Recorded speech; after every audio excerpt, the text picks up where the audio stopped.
لەبارەی ئەم ڕێککەوتنە ئاخۆ بانگەشی هەڵبژاردن بووە یاخود تورکیا کە پابند نابێت بەوە گفتوگۆکەم لەگەڵ بەڕێز نەجم قەساب شۆڤەکاری سیاسی لە بەغدا و لەگەڵماندا بەڕێز نەجم سڵاوتان لێ بێت تووەم کاتتان باش گاردیانی بەریتانی ئاشکرای کردووە کە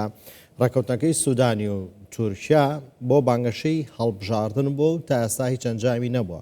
ڕاستەمە بۆ بانگەشی هەڵبژاردن بووە ڕێککەوتنی ئاو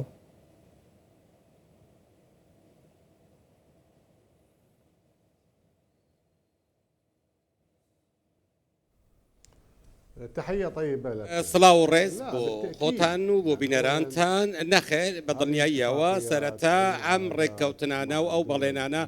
لەگەڵ وڵاتانی سەرچاوی ئاو ئێمە ناتوانین وا هەژماری بکەین کە ئەوە تەنها لە بۆ ماوەی تەنیا ماوەی هەڵبژاردنە بۆ لەلایەن بەڕێز سوودانیەوە ڕێککەوتن لەگەڵ تورکیا یاخود لایەنەکانی دیکە کراوە ئەمە لە چوارچێوەی ئەو هەوڵانەدا بوون کە سنتەری خۆمان سنتەری توێژینەوە لە بواری ژینگەی عێراق ئەنجامی داوە و دەبینین کە چەند کاریگەری وشکە ساڵی چەند کاریگەری لەسەر ناوچە شیعەکان و ناوچەکانی دیکە بوو دواتریش حزبی دیموکراتی کوردستانی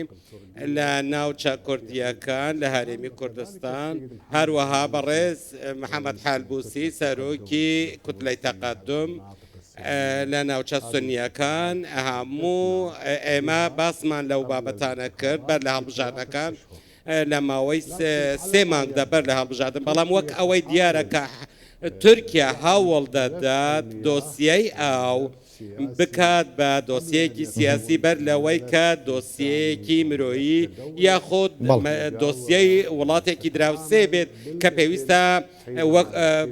وەک خۆی هەیە مامەڵەی لەگەڵدا بکات بەڵێ ئێکەوە ئێستا تورکیا ئەمە تورکیا پابند نابێت بەم ڕێککەوتنە کە کردوێتی کەوا بێت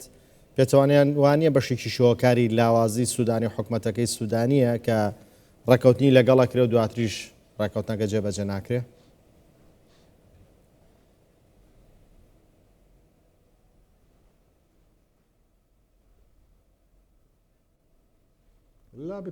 نەخێر بە دڵنیاییەوە یەکەم جار تورکیا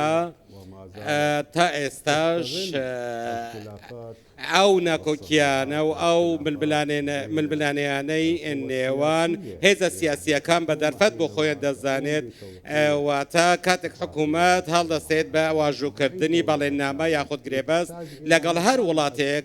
پێویستی بە واژووکردنی ئەنجومەنی نوێنەرانی عێراقەیە چونکە بڕیارەکە بە هاوبەشی دەدرێت لە نێوان سەرکردەکانی بڕیار لە نێوان دەسەڵاتی یاسادانان و جێبەجێکردن بەڵام وەک دیارە هەمیشە تورکیا دۆسیەی ئاو وەکو کارتێکی فشار و چەکێکی بەهێز لە دژی ناوچەکانی هەرێمی کوردستان و دژی حکوومەتی عێراق بەکاردەهێنێت ئەویش وەک لە بەرامبەردا بەهۆی بوونی پەکەکە لە ناوچە کوردیەکان و هەروەها سەرۆکی ئەم دۆسیە لەلایەن ئەردوغان و سوپاکەیەوە بە کارتێکی سیاسی بەکاردەهێنرێت بەڕێز قەساب ئەیکەوە ینی چارەسەر چییە ترەوە دیژلە وشک بوو ئەوانەی لەو ناوچانە کشت و کاڵیانەکە ناچارن بەجێ بێڵن عێراق و عێراقیەکان چی بکەن یانی ترەمە تورکیا پابند نابێترە بێ عێراق ببێ بە بیابان نابێ حکومەت چارەسەرێکی هەبێ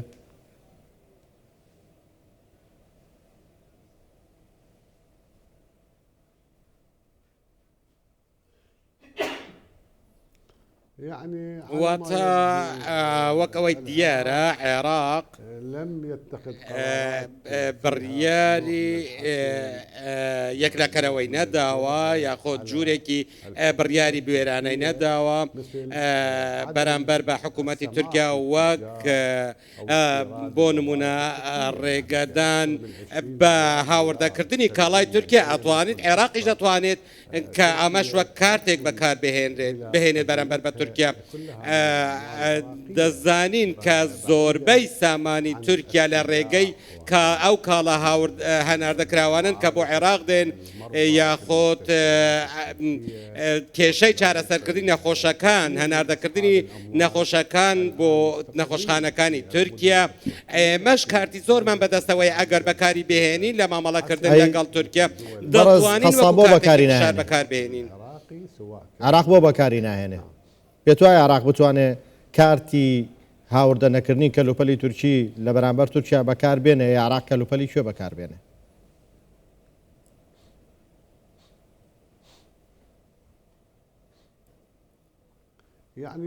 واتە وڵات حکوومەت ناتوانێت بەهۆی چەند سیاست مەدارێک کە پەیوەندی مێژووییان پەیوەندی دوور و درێژیان هەیە پەیوەندی هاوبەشیان هەیە لەگەڵ تورکیا تورکیا دەستوەردانی هەیە لە هەموو وڵاتانی ناوچەکە واتە لە زۆربەی وڵاتانی ناوچەکە و دەستوەردانەکانیشی نەرێنین و دەست لە کاروباری ئابووری وەردەدات سیاسی وەردەدات هەروەها هەندێک جار لە کۆمەڵاتیش وەردەدات کە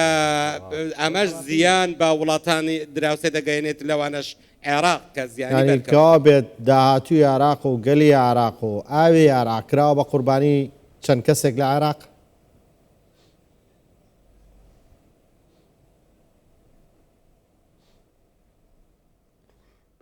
بەدڵنیاییەوە واتە ئەوەی کە ئەو دۆخی عێراق پەیدا تێدەپارڕێت بە تایبەت لەو ماوانەی ڕابردوو و پێشببینی دەکەم بۆ داهاتوش عێراق ڕوبەڕووی دوو قەیران دەبێتەوە قەیرانی ئاو و قەیرانی دارایی ئەوەی کە دیارە بڕیار بەدەستەکانی عێراقی ئەوان چاوەڕێی شتێکی لە ناکاو دەکەن واتە چاوەڕێ بارانباری دەکەم بۆ ئەوەی لە قەیرانی ئاو چارەسەر بکەن هەروەها لەبارەی قەیرانی داراییشەوە ئەوان چاوەڕێ دەکەن کە نرخی نەوت زیاد بێت ئاماش سیاسەتی دەوڵەتداری نییە بە تایبەت لەگەڵ زیاد هاتنە دەرەوەی پیشەسازی ئەلەکترۆنی و زیرەکی دەستکرد و ئەمە هەمووی بێکاری زیاد دەکات نەک لە تەنها لە عێراق بەڵکو لە وڵاتانی سەرانسەری جیهان دواتریش هەندێک ئاماژە دەرکەوتون کە و دانوستانی ڕاستەوخۆ هەن لە نێوان ئوکرانیا و رووسیا ئەگەر جەنگی رووسیا و ئۆکرانیا وەستا و نەوت نرخی نەوت دابەزی بۆ خوار $50 بۆ هەر بەرمیلێک ئەو کاتی ئیدارەدانی دەوڵەت زۆر شتێکی ئەستەم دەبێت لە ڕووی داراییەوە و بارگرانیەکەش دەکەوێتە ئەستۆی هاوڵاتی عێراقی. بەڕست قەسابکەوە بێت ئێستا لە سەروبەندی پێکێنانی حکوومەتی نوێ عراقین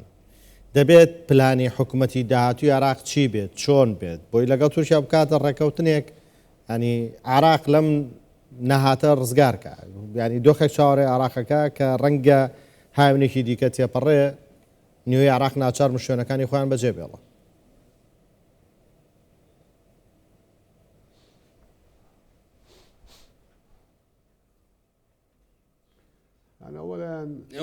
یەکەم بابەتی ئاو بابەتێکی زیندووە لە ژیانی کۆمەڵاتی وڵاتی عێراقدا لەسەر ئاستی خواردنەوە ئاوی پاک یاخۆت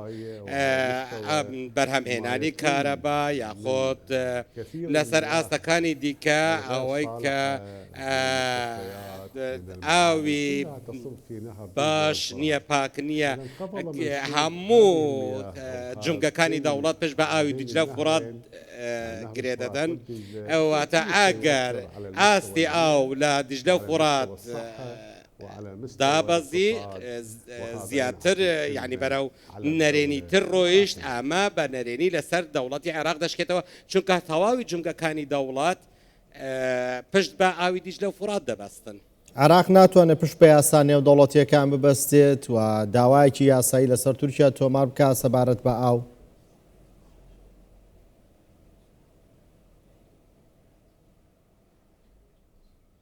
نعم باڵێ لێرە ڕێککەوتن هەیە هەندێک ڕێککەوتن هەن لە دانیمارک لە ئیسپانیا هەندێک ڕێککەوتن هەن لە نێوان وڵاتاندا کە ئاوی هاوبەشیان لە نێوانیاندا هەیە وڵاتانی جیهان ناتوانن کە ڕێگری لە سەرچاوە ئاویەکان بکەن یاخۆت ئاوی ڕووبارەکان و دەریاچەکان بکەن بۆ وڵاتانی دراوسێ بەڵام وەک دەزانی بەڕێزم دابشکاری سیاسی وای کردووە کە تورکیا وڵاتانی دیکەش دەستدرێژی و زیادە ڕەوی بکەن بۆ سەر عێراق و مافی عێراقیەکان لەسەر ئاستی سەرکردایەتی و لەسەر ئاستی سیاسیش. مەڕێز نەجم قەساب شۆڤەکاری سیاسی لە بەغداوە لەگەڵماندا بووی زۆر سپاس بۆیەوە.